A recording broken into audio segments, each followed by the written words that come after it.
Buenas, buenas, buenas. Yo soy Lorena Arraiz Rodríguez y quiero darles la bienvenida a todos a este episodio número 59 de Nosotros Podcast. Nuestra invitada de hoy es Antonella Ruggiero, nieta de inmigrantes italianos de los que aprendió la complejidad y la facilidad con la que se puede hacer país fuera de su país. Nela se define como alguien que consiguió que su miedo no la paralizara. Es comunicadora social especializada en comunicación gastronómica. Hoy en día, de hecho, es la directora de la Academia Iberoamericana de Gastronomía en Madrid, que integra la cultura gastronómica de 14 países. Y además es coordinadora de contenidos de la Asociación Amigos de la Real Academia de Gastronomía. En este episodio, Nela nos da algunas recomendaciones para emprender en el área de comunicación gastronómica, que comienzan por ser humildes y empáticos.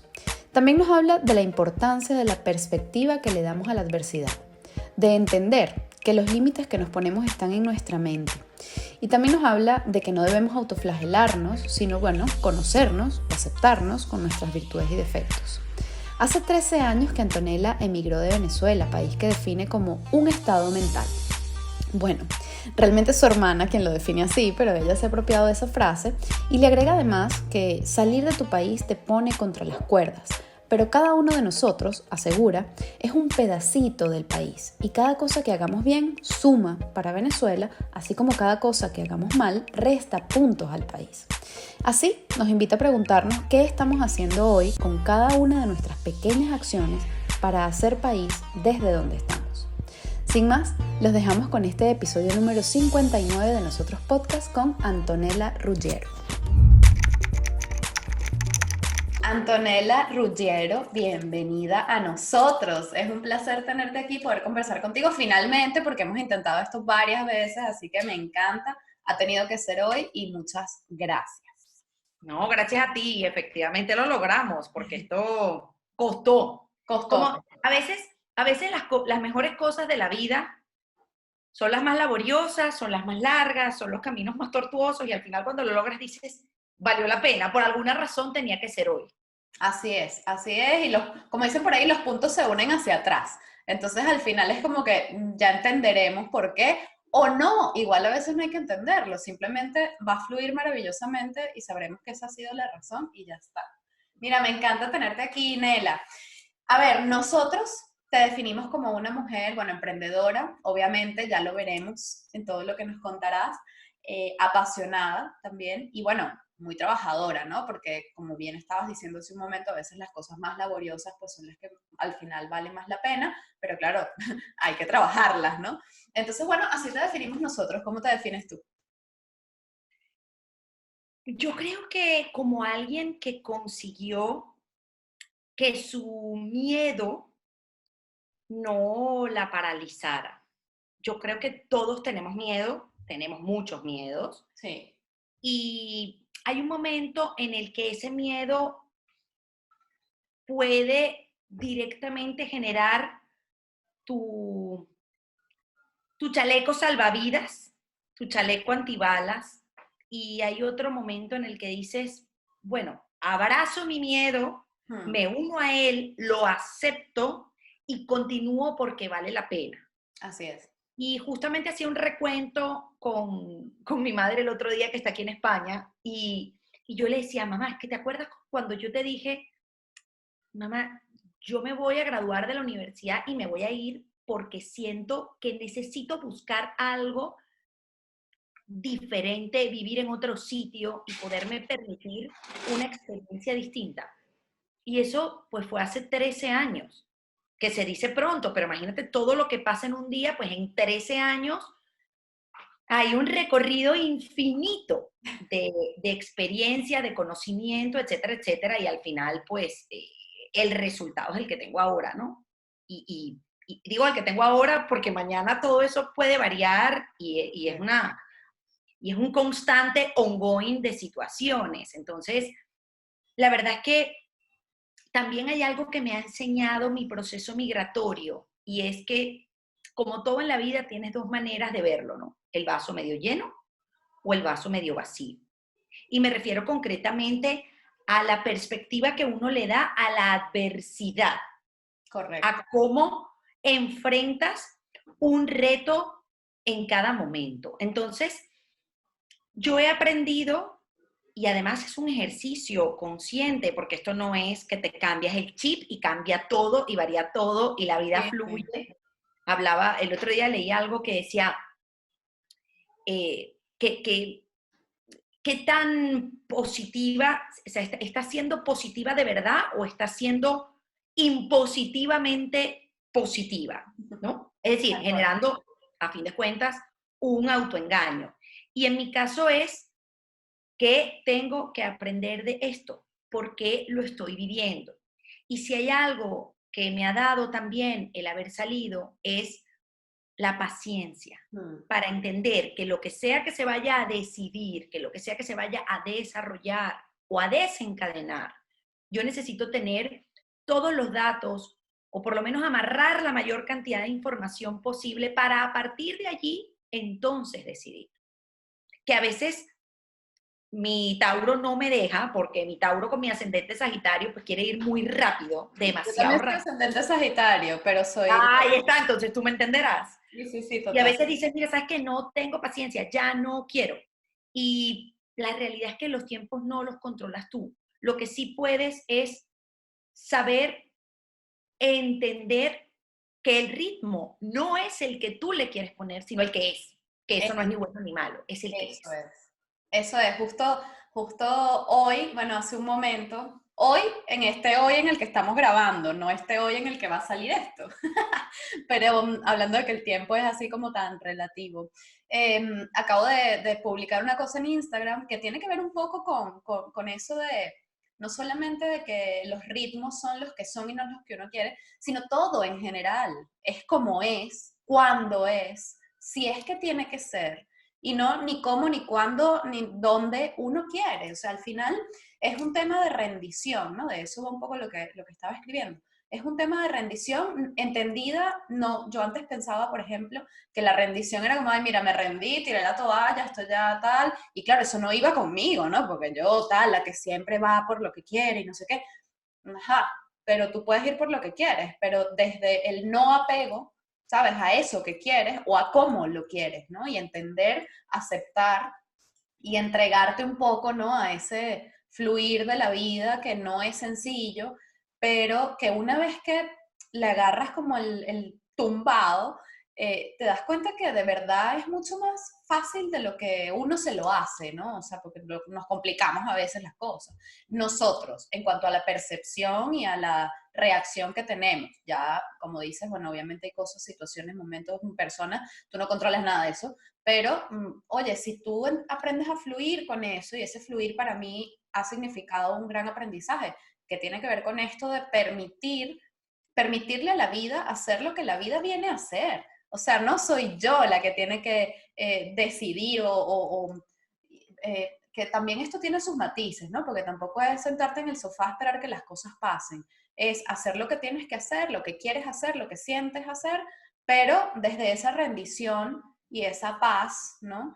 De saber que, bueno, yo voy a hacer todo lo que esté en mis manos, pero ya sé que lo que va a pasar es lo que tiene que pasar y no lo que yo quiero, ¿no? Y eso para mí es maravilloso, o sea, es duro cuando estás como en ese proceso de transición, ¿no? Entendiendo eso, pero luego ya es fabuloso, o sea, es como tan zen, y no zen come flor, sino zen de que de verdad sientes esa tranquilidad dentro, ¿no? Y te permite pues fluir, transitar las cosas como con más, sí, serenidad, ¿no? Diría yo. O sea que me ha encantado tu introducción. Nela, ¿y cómo fueron tu infancia y tu adolescencia, tu juventud temprana, digamos?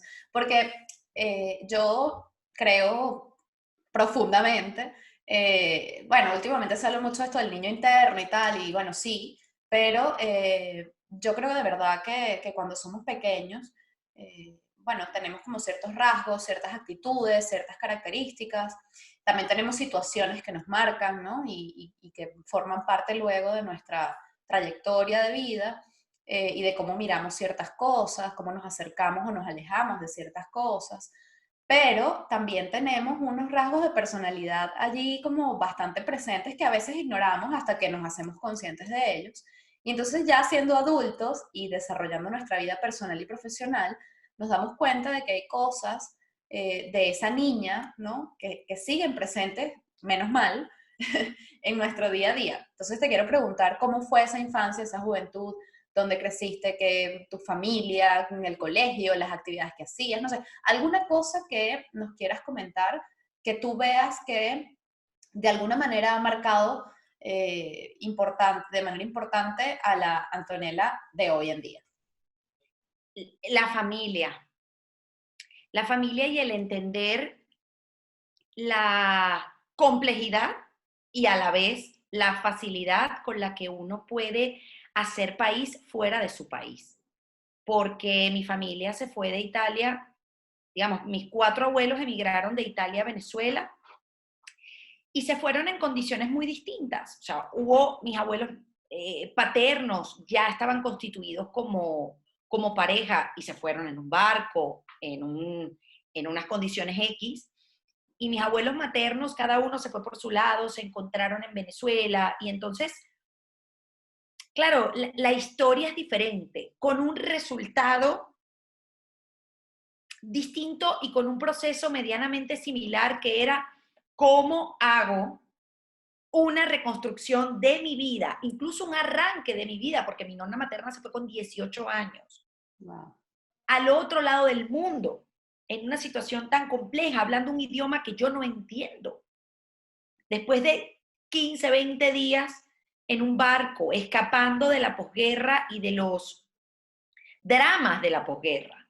Entonces, imagínate cómo hacer que eso que está ahí presente se convierta en algo positivo o al menos que dé fuerza para reempezar desde las ganas y no desde el dolor. O mejor dicho, teniendo ese dolor,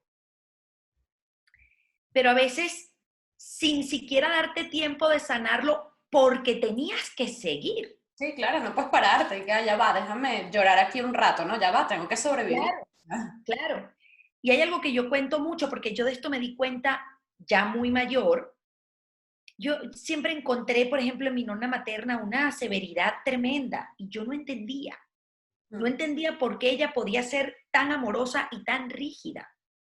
Claro, y cuando te dice, yo me fui con 18 años en barco, con mi hermana y mi sobrino y un montón de desconocidos, y volví a Italia con 31, 3 hijos y en avión, y me di cuenta de que eso que yo había dejado ya no era mi lugar, hay un punto de conexión entre esa historia y la mía. Claro, sin Y duda. es muy profundo, sobre todo porque a mí me interesaba muchísimo saber por lo que ella había pasado, qué tan similar y a la vez qué tan diferente era lo suyo con respecto a lo mío, que al final fue también lo nuestro. Y esa historia de mi nonna, mis nonos me lo contaron, pero yo era muy pequeña, porque bueno, ellos fallecieron y yo era pequeña todavía.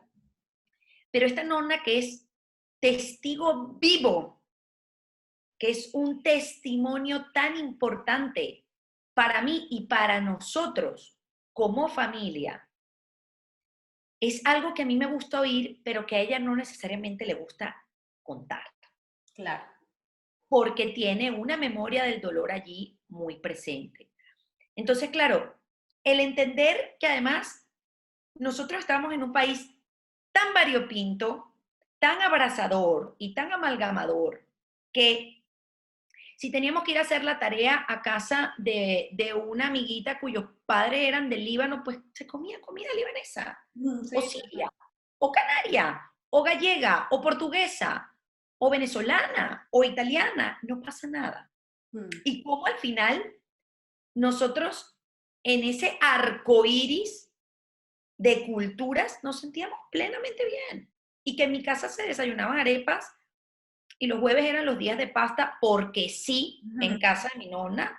Y diciembre mi nonna hacía hallacas. Y esto es un ejemplo que yo pongo bastante porque además es un ejercicio muy bonito y muy práctico para entender hasta qué punto somos ese abanico tan tremendo y tan rico de color y de sabores y de acentos, etcétera, ¿no? Mi nonna además, es cierto que habla italiano, pero lo que más la ha distinguido a ella y a la gente como ella es que habla un español que ella se inventó, con sus conjugaciones verbales, con sus palabras, con sus maneras de expresarse, y yo soy eso también.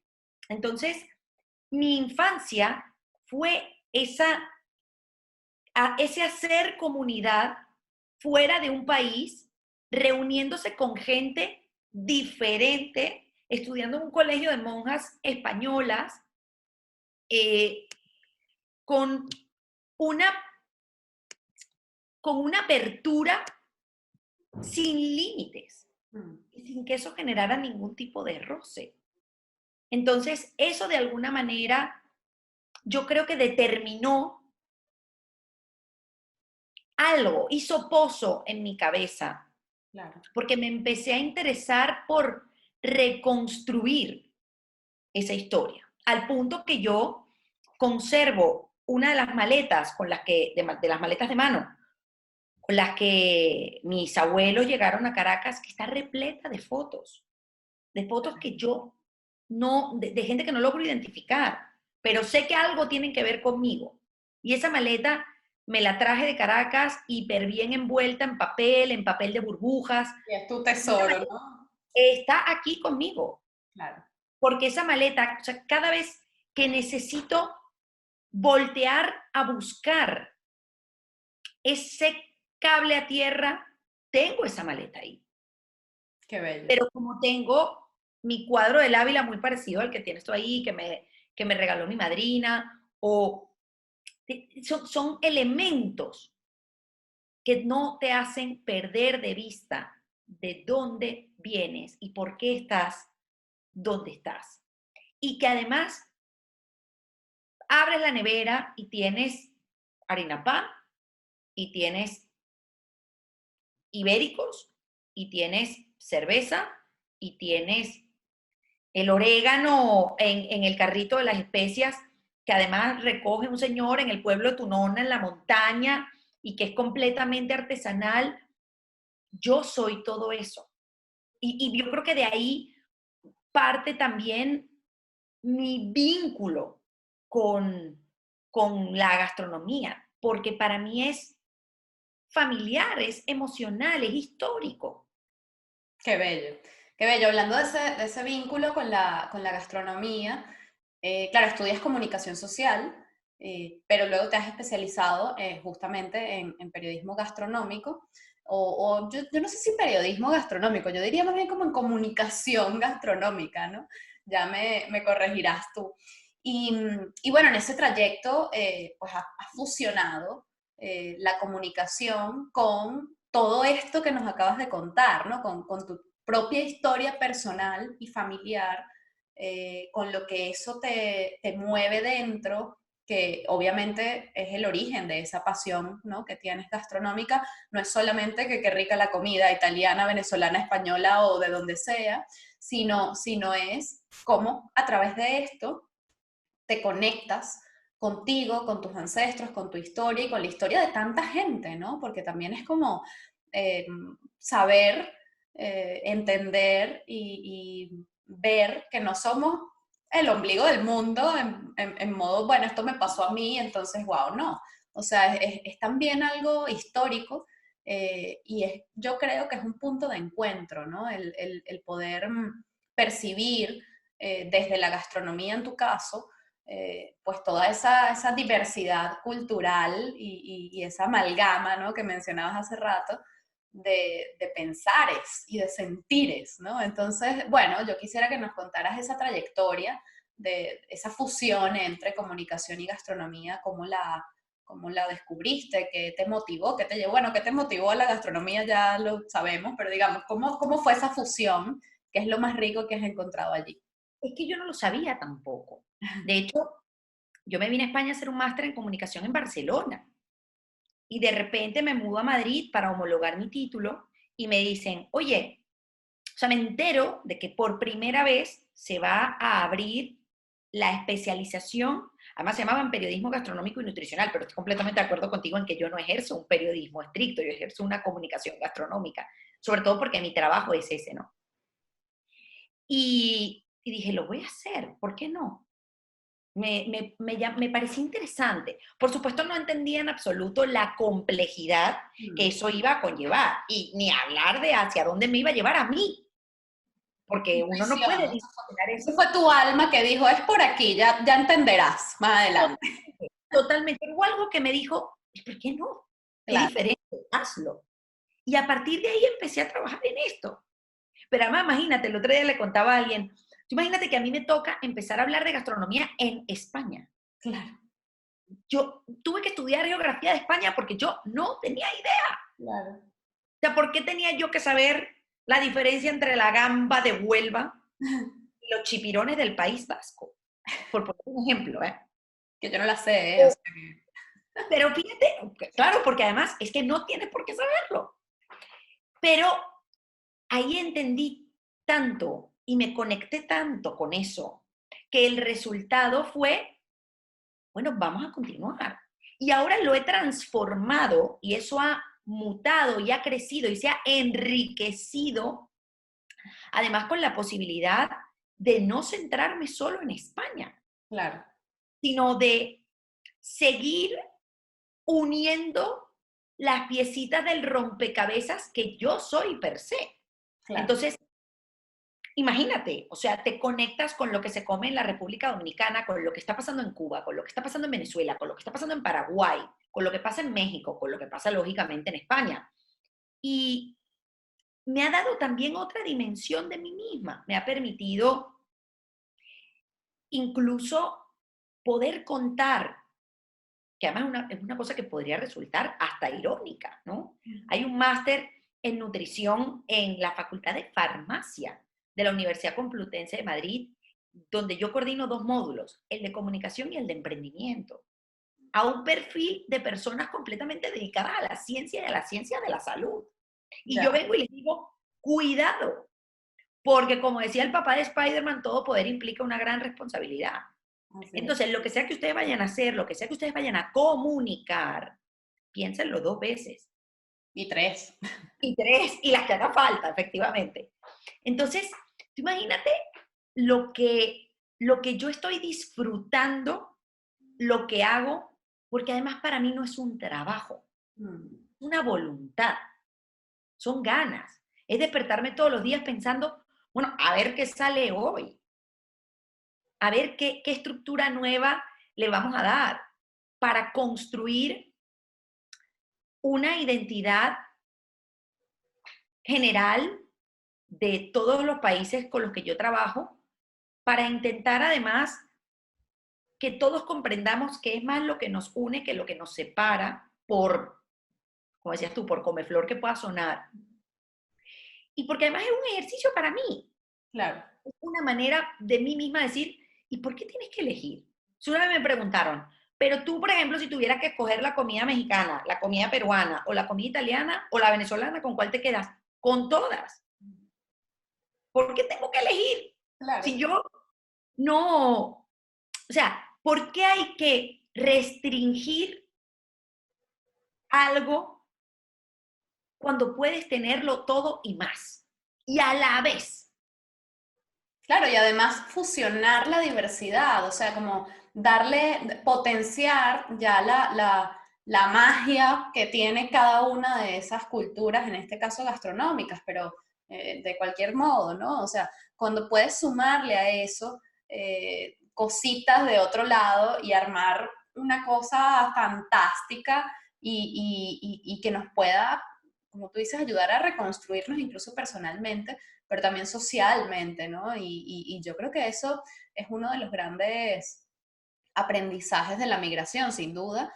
Y en tu caso, con este trayecto y con este ejercicio profesional que haces día a día, bueno, pues lo pone como muy en evidencia, ¿no? Estás hablando además de, bueno, de la fusión o de la inclusión de todas estas culturas gastronómicas de América Latina, de España, en general de Iberoamérica, y entonces damos pie a, por favor, háblanos de la Academia Iberoamericana de Gastronomía que diriges. Cuéntanos sobre ese proyecto que me parece precioso y que ya nos has hecho un pequeño abreboca. Lo es y a la vez muy complejo, porque al final es un gran proyecto de comunicación, o por lo menos así lo he entendido yo, porque había un momento en el que tenemos que establecer un diálogo permanente con 14 países. Claro. Cuando yo entré en el 2016, me di cuenta de que había cosas que directamente no había. Y que yo sentía que tenía que hacer una revisión. Así como hice yo ese ejercicio de honestidad en su momento y dije, es que yo creo que yo me tengo que mover, tengo que cambiar mi status quo y generar un movimiento físico, pero a su vez un movimiento energético, por esotérico que suene. No, es así. Todo es energía. Creo que todos Absolutamente. lo sabemos. Yo lo mismo dije con esto y pensé, yo creo que aquí hay que mirar adentro y a partir de aquí, entonces ver qué entiende la gente que está afuera de lo que nosotros estamos haciendo. O mejor dicho, ¿por qué no entienden nada de lo que estamos haciendo? Claro. Y en ese ejercicio de honestidad, yo dije, yo me la voy a jugar. Pero lo primero que dije fue, somos demasiado hispanocéntricos y nuestros países no se reconocen ahí. Entonces, tenemos que empezar a hablarle a Colombia y tenemos que voltear a ver a Paraguay y tenemos que voltear a ver a Chile y a Venezuela y a Colombia y a Panamá y a la República Dominicana y a México, etcétera, etcétera, etcétera. Aunque nosotros vivamos 6, 7, 8 horas por delante. Así es. Y claro, en ese momento dije, necesitamos generar proyectos, pero para generar proyectos que deriven de una alianza, la persona o la institución con la que vayamos a establecer esa alianza tiene también que entender qué demonios hacemos. Claro. Y por qué estamos constituidos y quiénes somos. Porque es un error garrafal creer que la gente tiene que saber quién eres tú. No. Tú, no yo, sino la academia. Sí, claro. ¿Cómo no vas a saber? ¿Y por qué tendría yo que saberlo? Claro. ¿Cuál es el beneficio de saberlo, no? O sea, porque a todas estas es como, bueno, tú me estás diciendo que forme parte de esto, pero si a mí no me reporta ningún beneficio concreto, yo pues me da igual, ¿sabes? Ya yo tengo mi vida y mis cosas, ¿no? Estoy hablando como si los países, ¿no? Pero, no lo entiendo, no lo necesito. Claro. Además, a mí, ¿qué me importa saber que tú comes rico? Cuando en mi país hay gente que está muriendo de hambre. Claro, luego hay unas realidades en Latinoamérica que conocemos nosotros bien, lamentablemente. Absolutamente. Y entonces dijimos, el mensaje no está llegando. Y es nuestra misión. Claro. Girar ese timón y que se entienda. Y claro, a partir de ahí, pues, con mucha voluntad, con mucho trabajo y a veces diciendo, yo sé que la gente me mira como si yo estuviese loca, pero hay algo que me impulsa a continuar y a creer que puedo estar bastante loca, pero que a lo mejor no estoy tan equivocada. Claro. O cuanto menos lo voy a intentar. Y voy a hacer exactamente el mismo trazado, la misma trama de horizontales y verticales que hice cuando me vine a España. No sé dónde voy, pero esto es lo que yo quiero hacer. Y a partir de ahí, bueno, mira, conseguimos tener unas cosas geniales, conseguimos tener una página en la revista Ronda Iberia que caramba, que es de la Academia Iberoamericana todos los meses. Y ahí empieza entonces mi trabajo de comunicación.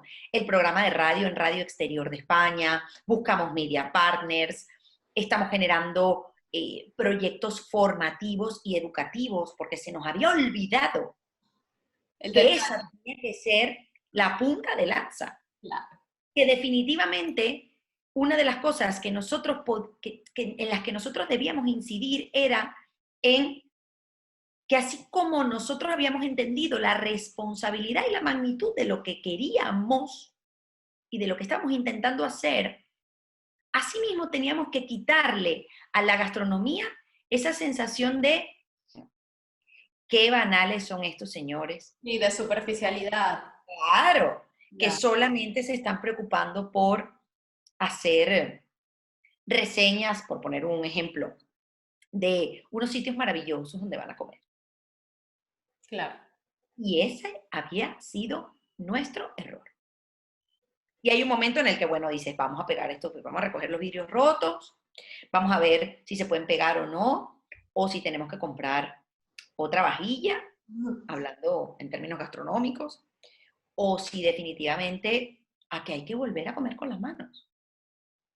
Y entonces empezamos a hablar de artesanía, empezamos a hablar de producto, empezamos a hablar de producción, de puesta en valor de los pequeños productores, del trabajo en el campo. Y empezamos a decirle a los alumnos y a las alumnas, y ahí me conecté, fíjate, ahora que lo pienso, con lo que me pasó cuando yo decidí que yo iba a estudiar comunicación, que en ese momento había un boom farandulero de la comunicación y la gente estudiaba eso porque quería ser famosa. Sí, Y sí, no sí. había redes sociales, o sea, de Salió en milagro, televisión. yo hablaba de Facebook. Claro. Y en ese momento yo me acuerdo de los profesores, además de la Universidad Central, que es la artesanía, decían, mira, o sea, si tú lo que quieres es farandulear, mi reina, este sitio no es para ti. Esta no es la universidad y probablemente esta no sea la carrera, pero cuanto menos la universidad no es. Claro. Entonces, yo te recomiendo que pienses si definitivamente lo tuyo es vocacional o es momentáneo y tiene que ver con una circunstancia y con una motivación que a lo mejor aquí yo no te la voy a poder resolver. Y claro, a nosotros nos pasó exactamente lo mismo. Y ahora nos pasa lo mismo. Es decirles a todos los alumnos y las alumnas con las que trabajamos, cuidado, que esto no va de quiero ser ultra famosa, ultra famoso, quiero presentar programas de televisión. Eso no está mal, eso está genial. Pero la gastronomía no va solo por ahí. Y si no logramos que todos los que pertenecemos a este sector nos interesa, porque al final no, el sector gastronómico no necesariamente tienes que trabajar en él para que te interese, para que te apasione, para que te guste. Tú eres usuario, Claro. el cliente.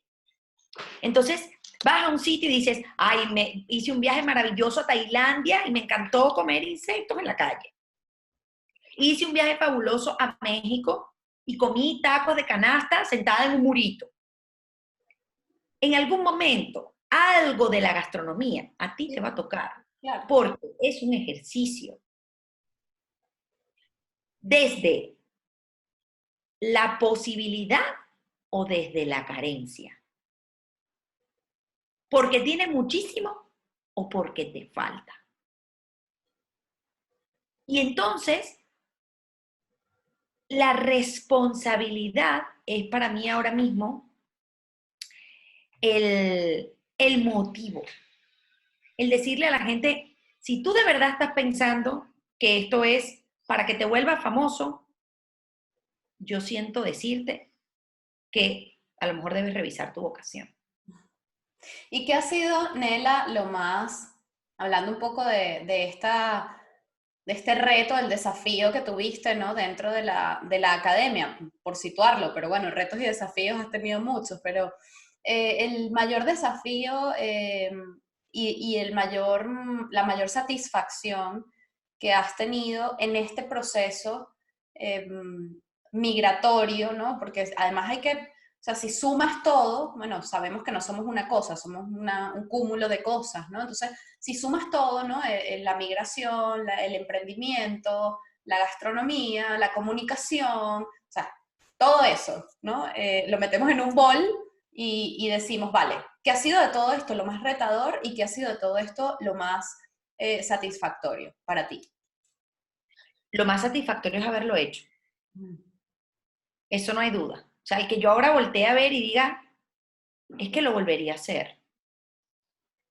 Con todo lo que eso conllevó. O sea, yo te puedo decir que cuando yo llegué a Barcelona a hacer ese máster, donde conocí además a unas amigas maravillosas a quienes yo amo profundamente, porque además entendí de qué iba la hermandad cuando tú decías, miércoles, ahora siento muy cercano a Colombia, siento muy cercano a México, siento muy cercano a España, siento muy cercano a Chile, porque estábamos todos en la misma situación. O sea, fue si me permites el símil, fue una especie de pre-COVID, ¿no? Un rasero donde estábamos todas igual. Claro. Y ahí engordé muchísimo, porque convertí mi ansiedad en una necesidad de comer cualquier cosa a cualquier hora del día. O sea, no, nadie te enseña a manejar esa situación. No. Porque tampoco estaba en el preguión que se estaba escribiendo en Venezuela. Tal cual. Y de repente, pues, mi reina, tú lo decidiste. Mira a ver qué pasa. Y entonces entiendes hasta dónde los límites que tú creías son tus límites mentales, pero no son los reales. Es así. Y entonces te tienes que levantar al día siguiente, haga 25 grados o -5. O, mira, sabes que esto no es para mí. Yo esto no lo quiero. O, miércoles, soy bastante más fuerte de lo que yo pensaba. Te pone contra las cuerdas salir de tu país. De verdad. Sí, Y sí. entonces hay cosas que yo le decía, ahora que mi mamá está aquí, le decía, mamá, o sea, qué maravilloso es decir, cuando uno llegaba a casa y era, mami, ¿qué hay para comer hoy? Y tú decías, otra vez la sopita del lunes. Pues ahora esa sopita te sabe a gloria. Tal cual. Te sabe a gloria. Esa sopita o esa arepita o ese café. Y yo creo que eso ha sido, o sea, ha sido muy agridulce ese proceso. Porque es la actitud para emigrar, creo que tiene que ser la de un porfiado. Yo no sé cómo se llame porfiado en no venezolano, no, la verdad es que lo desconozco. Es verdad. Pero tiene una base pesada y lo puedes tumbar y se levanta, y lo tumbas y se levanta. Y entonces, migrar es ser un porfiado. Tal cual. Y si no, es que no te da. No No, te da, es muy fácil y además es muy fácil que haya un día que digas, me quiero rendir, no puedo. Y no pasa nada. eso iba a decir, o sea, y esos días también están bien. Es decir, Sí. también son parte del proceso y también hay que aprender a transitarlos, ¿no? Que no quiere decir, hace un tiempo escuché una charla y decían, claro, al dolor y a la rabia y a los miedos y todo esto, ¿no? Hay que abrirles la puerta, sí, sentarlos en el sofá un ratito, conversar con ellos, pero oye, darle una tacita de café, pero no le des dos, ni le prendas la calefacción ni el aire acondicionado según el clima, ni le des una mantita o un tal, ¿no? O sea, es como que mira, vamos a hablar, estás aquí, yo te veo, te acepto, vamos a hablar, a conocernos y a conversar, pero bueno, tampoco te me instales aquí, ¿no? Porque no. Entonces es como darle espacio a esos días, a esos momentos de, oye, no puedo con esto, ¿sabes? Y de duda, y de preguntas, y de cuestionamientos, porque además a partir de allí surgen grandes reflexiones. Y yo soy partidaria, además, no de buscar respuestas, sino de hacer buenas preguntas, hacernos y hacer a la gente, ¿no? O sea, yo creo que en la medida en la que nos hacemos las preguntas adecuadas, ya la respuesta llegará, ¿no? Y yo sí creo que esos momentos de duda y de cuestionamientos nos ayudan a eso, nos ayudan a Claro. replantearnos cosas, nos ayudan a decir, bueno, igual es que no es por aquí, o igual sí, tengo que seguir, o mire, igual es que no, o sea, replantearte la situación, ¿no? Redefinir conceptos, redefinir esos límites, redefinir esas creencias, buscar, indagar dentro de ti, en tu pasado, en tu presente, cómo estás llevando esto y por qué y para qué, sobre todo, un poco lo que decías hace rato, ¿no? ¿Para qué estoy viviendo esto, ¿no? Incluso para qué estoy transitando este momento de duda, dolor o miedo, ¿no? Así que Al bueno, final la meditación es ponerte delante de un espejo. Bueno, tú sabes que yo tengo un proceso que se llama frente al espejo y es eso. O Pero sea, es que es así, o sea, ok, bueno, allá voy. Ya me toca mirarme la celulitis, me toca mirarme, me toca observarme, pero de verdad, con honestidad, tal cual. con honestidad. No es como los espejos truculentos de algunas tiendas que de repente dices, miércoles, qué bien me queda este vestido, y en tu casa no te queda igual. No, no, no, no, no. Esto es un espejo en toda regla. Y no es mirarte y decir, coño, es que ves, aquí está el resultado de haberme comido esos 14 pequeños el otro día. No, no hay que responsabilizarse, no hay que autoflagelarse. Es sencillamente, esta soy yo, delante del espejo. Soy una mujer frágil. Mira, yo salí una vez con un chico que me dijo, es que la verdad es que tú eres un poco como un aguacate. Mira tú qué metáfora. Y le digo, ¿por qué? Me dice, porque tú pareces como muy blandita, pero por dentro tienes una semilla muy dura. Y te lo juro que cuando me lo dijo, me lo tomé mal. Mm. Pero con el tiempo descubrí que tenía razón. Y que y que no está mal ser un aguacate. Yo no tengo por qué ser un melón. O Claro. sea, si ya queremos hablar de todas las frutas, ¿no? Eh, porque a lo mejor yo soy aguacate y tú eres plátano. ¿Por qué no? O sea, ¿qué tiene eso de malo? Claro, claro, ¿no? Tal cual. Entonces, pues chicos, sí, o sea, yo soy una persona que puede perfectamente lidiar con las complejidades de la vida, pero por dentro tengo una firme convicción de que lo puedo hacer. Y me puse frente al espejo y me lo dije. Y dije, chica, qué bien. O sea, no te arrepientes, yo no me arrepiento de nada de lo que he hecho hasta ahora. Lo bueno, lo malo, los aciertos, los errores, los desconciertos, las incertidumbres. No me arrepiento de nada, porque me he dado cuenta de que ese ejercicio frente al espejo, que además es una práctica bueno, yo por lo menos la he convertido en una práctica bastante recurrente, Y yo. es tan liberadora. Acabo de hacer un ejercicio personal a comienzos de esta semana, de decir, tengo que verbalizar esto, porque es que me está doliendo la garganta, yo lo tengo que decir. Y a mí, algo que me ha pasado en los últimos meses es que me he permitido demostrar mi fragilidad Mm. y mi falibilidad. Y decir, bueno, sí, metí la pata, ¿qué quieres que haga? Lo siento. No, no, también soy eso.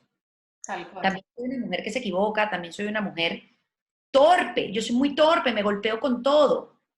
Entonces imagínate si soy torpe golpeándome con todo y de repente me veo las piernas y viste morado de dónde salió. Que son los golpes de la vida, si queremos llevarlo Sí, sí, sí. digamos, si queremos trasladarlo a otro escenario, es un reclamo de, chica, pero ten un poquito más de cuidado contigo misma. Pero si te golpeas, te salen morados.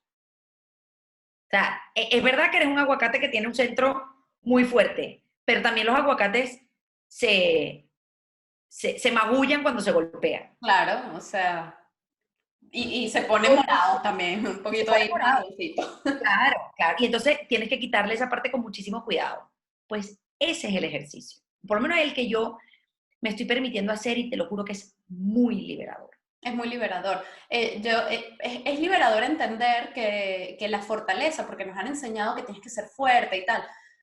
Y sí, igual somos fuertes, pero esa fortaleza no solo está hecha de rudeza, ¿no? Que es como nos enseñan que debería ser, sino que también está hecha de fragilidad, de vulnerabilidad, de aceptar, entender y abrazar esa fallibilidad. O sea, bueno, yo soy así y esto es lo que tengo, esto es lo que hay, Y eso no me hace menos fuerte, todo lo contrario, ¿no? Ese ejercicio que tú estás mencionando de reconocer tu fragilidad, yo lo he hecho reconociendo esa vulnerabilidad y diciéndola, ¿no? Porque también está eso de, bueno, yo tengo que sacar esto de mi sistema, verbalizarlo, y eso nos ayuda a vernos desde otro lugar, frente a ese mismo espejo, y decir, wow, o sea, yo a veces cuando hago este ejercicio, que lo hago muchísimo, ha sido parte de mi terapia, ¿no? Personal, y claro, yo veo hacia atrás mi proceso frente al espejo y digo, claro, si es que al principio yo lloraba a mares frente al espejo o me decía esto o aquello y ahora esto, bueno, a veces hay días que me veo y digo, mira, no, esta chica anda a dormir. Y luego hay días que digo, que es que eres la puta ama, ¿sabes? Y todo está bien en cualquiera de las versiones, pero lo importante es reconocerlo, ¿no? Y aceptarlo y ser honestos. Se dice fácil, es muy complejo, pero también es muy liberador, así que estoy contigo en eso. Nela, yo quiero saber, bueno, has hecho muchas cosas y nos estás hablando de un montón de cosas bellísimas. Yo quisiera que nos dieras tres recomendaciones para, yo sé que esto es, bueno, un poquito reduccionista, pero tres recomendaciones muy puntuales para emprender en el mundo gastronómico, ¿no? O sea, como que desde lo que tú haces, desde tu experiencia, o en el mundo de la comunicación gastronómica quizás sería más bien lo tuyo, ¿no? Tres cositas, o sea, si alguna persona está interesada en algo similar, puede haber allí pues un punto para comenzar.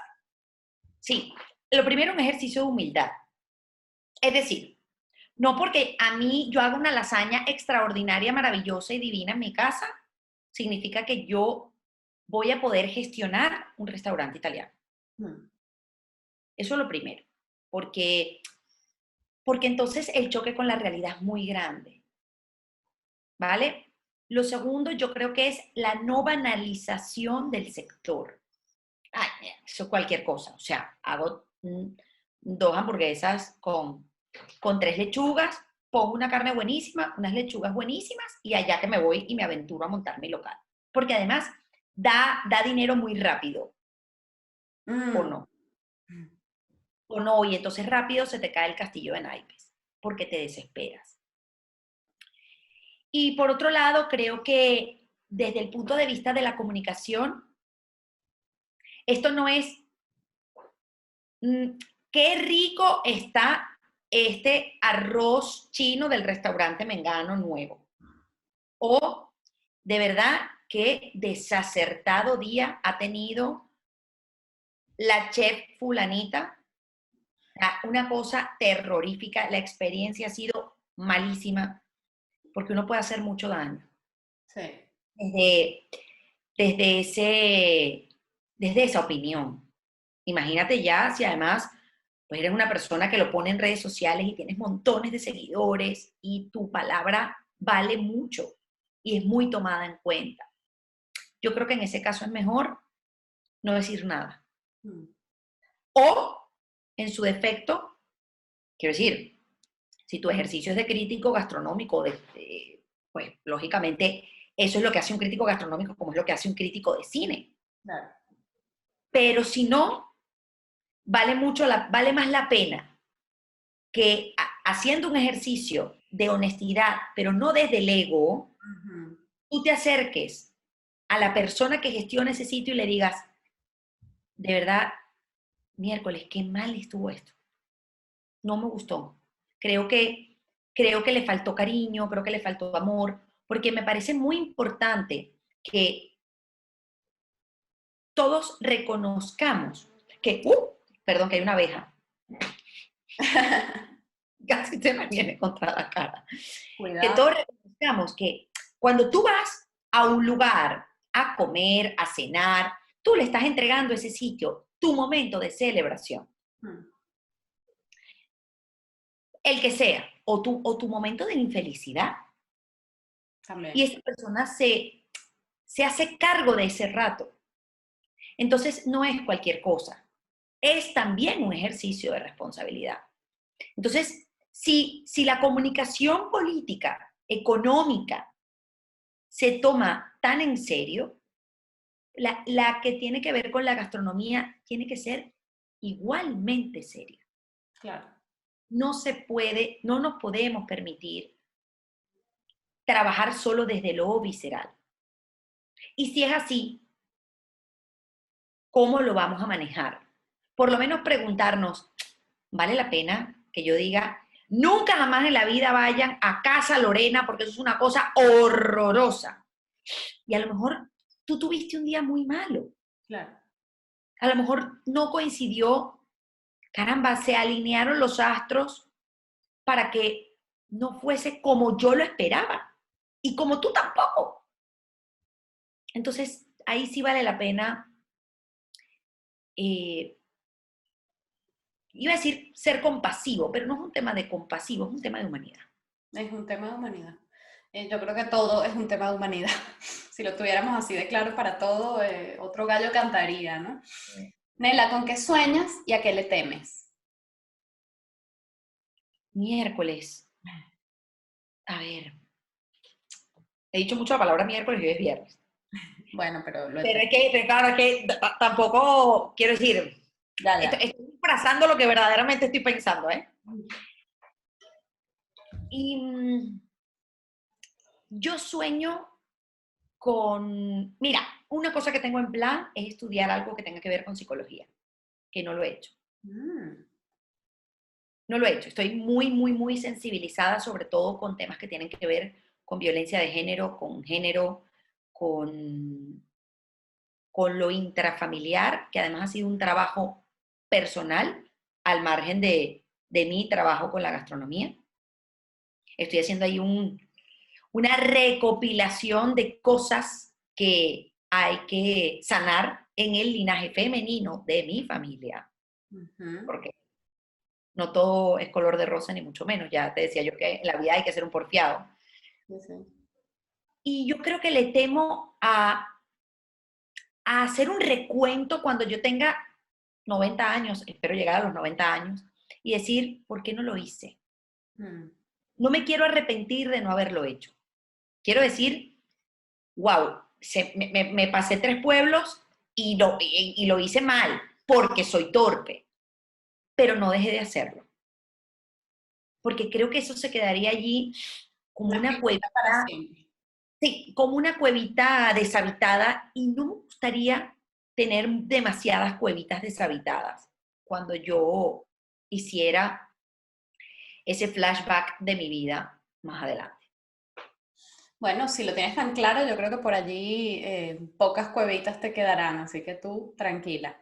Nela, nada, ya vamos casi llegando al final. ¿Ya se acabó? ¿Pero no, por qué tan rápido? Todavía no, queda un poquito, pero un momento, estamos casi llegando al final. Pero este espacio se llama Nosotros, porque, bueno, entre otras cosas, la idea es reconectar con nuestro gentilicio y sentirnos todos parte de esto que somos, ¿no? Que somos como país, que somos como venezolanos, que somos como seres humanos. Y bueno, yo quisiera en ese sentido preguntarte qué es Venezuela para ti y cómo crees que podemos, cada quien desde donde está hoy, aportar, ¿no? O hacer, crear, reconstruir ese gentilicio, ese nosotros. Mi hermana tiene una frase que a mí me encanta, dice, Venezuela es un estado mental. Me encanta. No es un lugar geográfico, es un estado mental. Y a mí me parece un extraordinario resumen. Porque yo decido en ese ejercicio cuál quiero que sea el estado mental. Claro. Si yo quiero ver Venezuela con lástima, si la quiero ver con rabia, si la quiero ver con alegría, con optimismo, con desazón, con desánimo, con desilusión, con posibilidades. Y la verdad es que ahora yo creo que yo he pasado por todos los estados. O sea, yo creo que la he visto con optimismo, con desazón, con desilusión, con rabia, Claro. porque la rabia es un paso más del dolor. Cuando uno siente rabia es porque, digamos, una rabia que viene después de un momento doloroso, tú dices, es que yo no tendría que estar pasando por esto si las condiciones de mi país fuesen otras. Y luego dices, oye, un momento. Es una decisión personal. Tal cual. Venezuela, sí, Venezuela es un estado mental. Y parafraseo a mi hermana, ¿eh? Bueno, me la copio. Y por otro lado, creo que cada uno de nosotros tiene que entender que es un pedacito de ese país. Y que eso que yo haga bien es un punto a favor para Venezuela. Y eso que yo haga mal es un punto que resta mucho.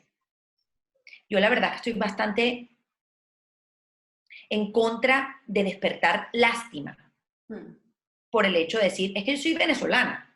Ay, yo me imaginaba, oye, y tú eres profesional y en tu país se estudia.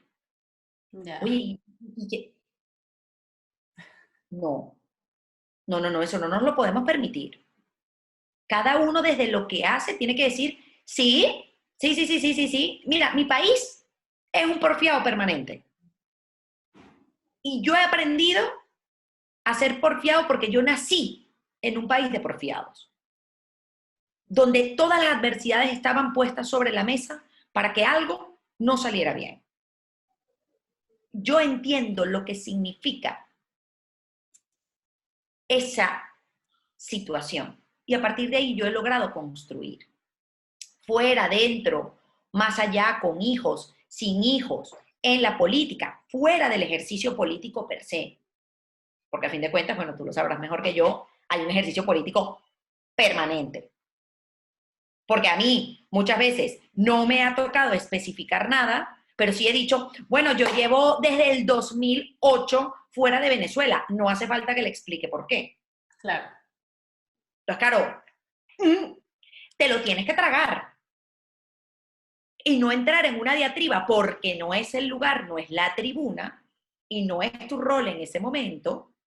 Y luego dices, pero yo lo que quiero que se sepa es que los venezolanos no nos hemos derrotado.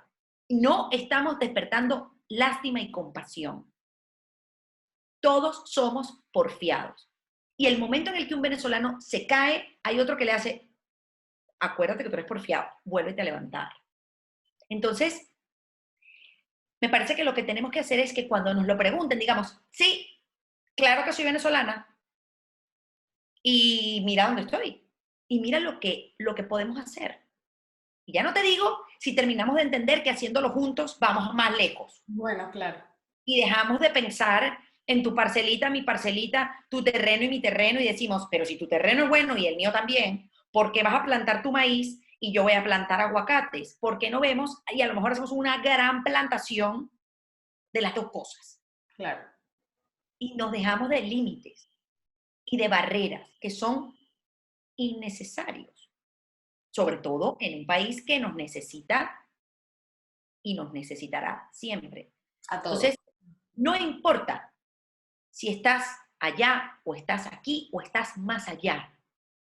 Si estás pensando volver o estás pensando quedarte en el país de acogida. Eso es lo de menos. Es qué estás haciendo tú desde el hoy con cada una de tus pequeñas acciones para hacer país. Así es. Le estás enseñando al mundo lo que son las arepas. Más allá de que, sí, que tengamos un patrimonio compartido con Colombia, pero bueno, sí, yo le voy a enseñar al mundo lo que son las arepas venezolanas. Y le voy a contar mis palabras, y le voy a enseñar mis rones, y le voy a decir cómo era mi universidad, y le voy a decir, mira, es que yo estoy acostumbrada, y así empezó esta conversación, a vivir con personas de todas partes del mundo, sin que eso sea un problema. Es más, todo lo contrario, es fabuloso. Y todas íbamos vestidas con el mismo uniforme. Entonces, sí que me parece muy oportuno que sepamos que todo lo que nosotros hagamos es parte del gentilicio. Y si podemos, si nos vamos a equivocar, no pasa nada. Pero si tenemos la oportunidad de decidir entre hacerlo bien y hacerlo mal, que es parte de la vida, y eso supone pues van a hablar mal de Venezuela a partir de mi mala acción, mejor que hablen bien. Entonces, que sepamos que esto no va de a ver cuándo pasa el milagro y entonces, ¿no? Podemos. Pero es que podemos hacerlo ya.